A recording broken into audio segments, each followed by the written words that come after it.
Michael, big news dropped yesterday is Bungie to lay off over 200 staff as it forms new studio within PlayStation. What is going on?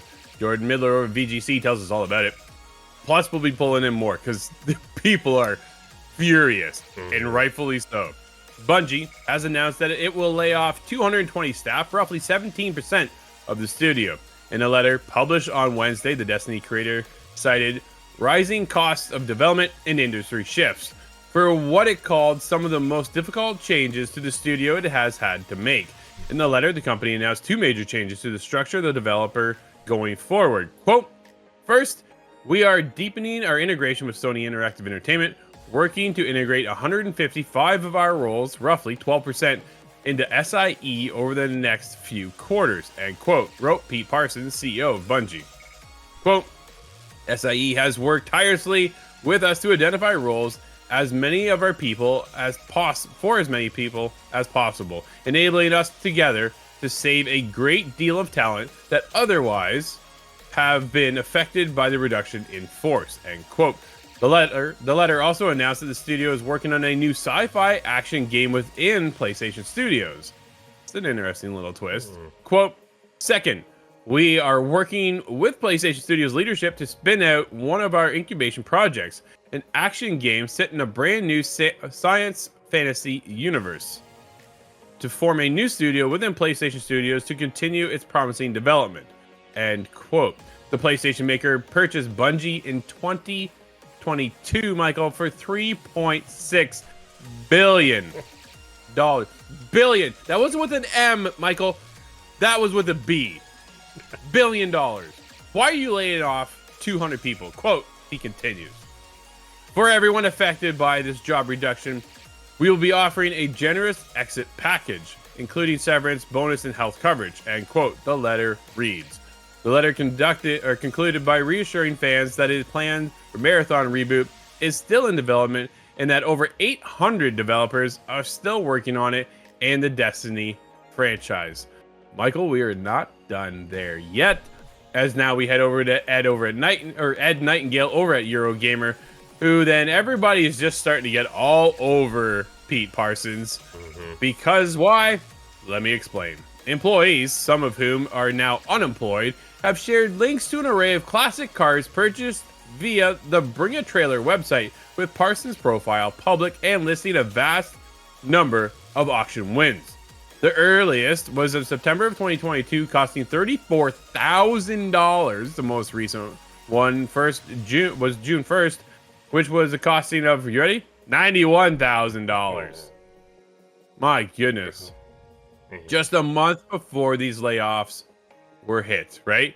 How exciting, he wrote Parsons in a comment. I have wanted to see one since I was a little kid. My second Hot Wheel ever, in gold, going to its forever home. Parsons spent $79,000 on a vehicle in October 2023, just ahead of the previous layoffs, followed by three more purchases over the remainder of the year, including a Porsche costing $200,000. In total, Parsons appears to have spent approximately, you ready for this, $2.4 million on vehicles.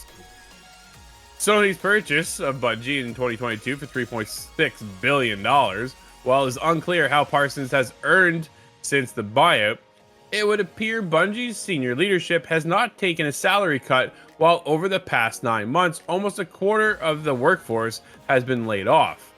So it continues because we get into some comments now coming out, right? This is where we get things a little.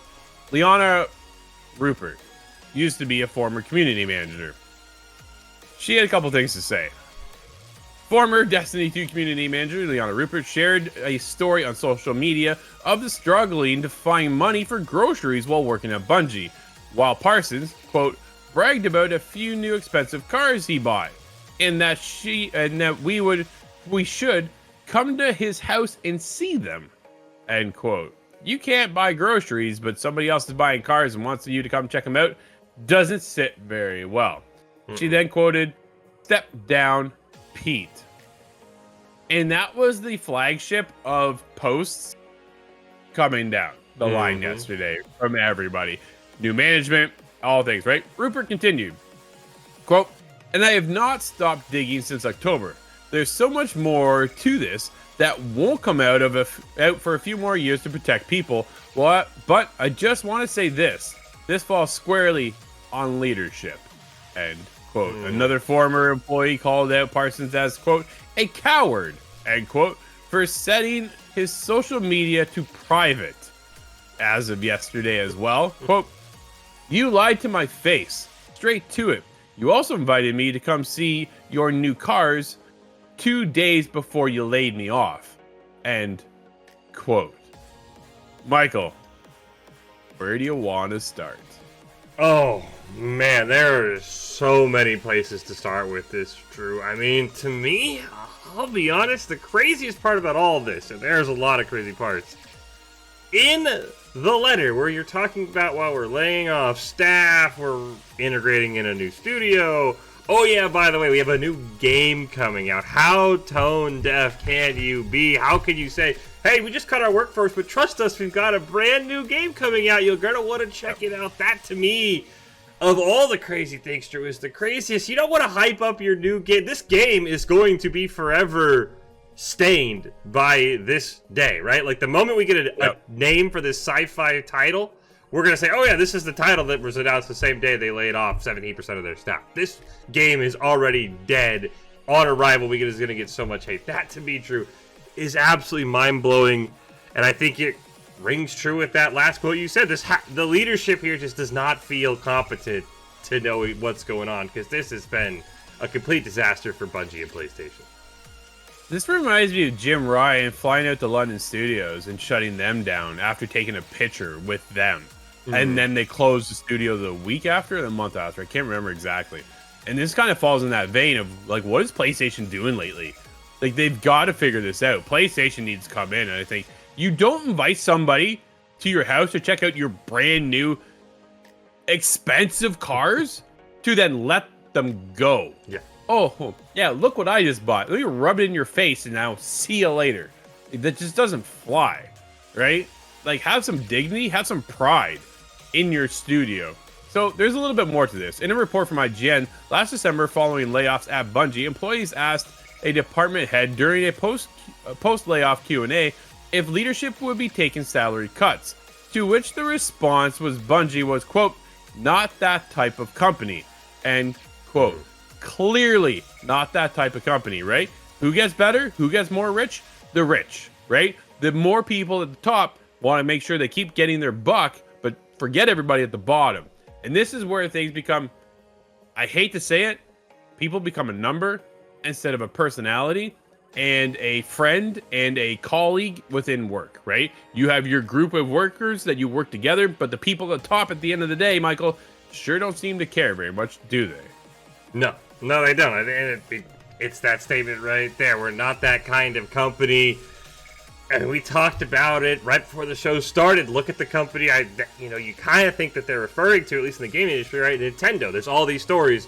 When the Wii U didn't sell, who took the cuts? It was the people at the top. It wasn't these massive layoffs that we saw. And now Nintendo is still that thriving company. We don't hear a lot of drama about them. So that, to me, is just one of those just questionable statements. What do you even mean, not that kind of company? It almost seems like you're trying to trash Nintendo for almost being different. So yeah, it's just a lot of weird stuff going on. I mean, I'm going to be curious.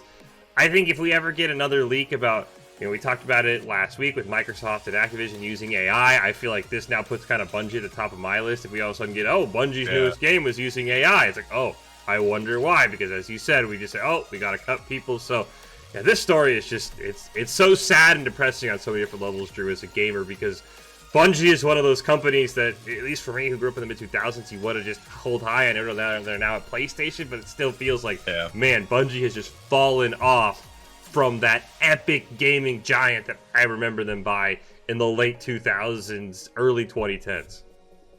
Absolutely, right? I think everybody held Bungie so high on the pedigree of, man, they can't do no wrong. Obviously, Destiny, we've seen kind of come and go up and down. Hasn't been the perfect at moments, but, it's come around, and then the final shape has just been a massive success. So then you now question what's next for this company, because of the top head, Pete Parsons, isn't doing what he should be doing to take care of his own staff. Right? He cares more about spending money on his cars than putting money in somebody's pocket so they can afford dinner. Right? Like, it's just, man, the leadership just needs to get resolved. And we see this as companies get bigger and bigger. I bet you things were different when they were working on Halo, right? Versus where they are now. You get purchased for $3.6 billion. You think you're on top of the world. But it sounds like they're really just starting to sink Bungie a little bit, aren't they? Yeah, I mean, and Halo is one of those games. It's fallen into that sort of that microtransaction, just absolute slog. I mean, you have to buy different colors for your Spartans now. It's a battle pass microtransaction mess, and you have to wonder if you have all these microtransactions. You hear about it too. I mean, the Halo. We talked about the TV show, an absolute flop. I think that's sort of reflected on how the recent Halo games have done as well. And when your main moneymaker has kind of fallen off, instead of finding ways to improve it, we get this instead, Drew. And it's starting, all the puzzle pieces are starting to fall into place, right? There was those rumors this could be the last Destiny 2 patch that just came out. Then we get this coming out. Everything's starting to fall into place, that Bungie is almost starting to reach zero in terms of its impact as a gaming studio as we hit the late 2020s. Yeah, no, it's a little mind-blowing. I'm wondering now what the team over at Bungie feels of how this Halo has been set up with Microsoft and 343 Studios, right, moving forward. Now, obviously, it's their project to worry about, where they're now focused on Destiny 3, I would think, at this point, and a new IP. But if you're building into new projects, wouldn't you want those extra 200 people you just laid off? Yeah. Or, like you said, are they starting to transition into AI? And that's why they're cutting them, right? So Pete can keep his cars. We're not done yet. This is just the beginning of where this is going to go. And news is going to continue to trickle out probably for the next week to 2 weeks. And of course, you know how it's going to be. We'll keep you up to date with all of it. ITGTV.com.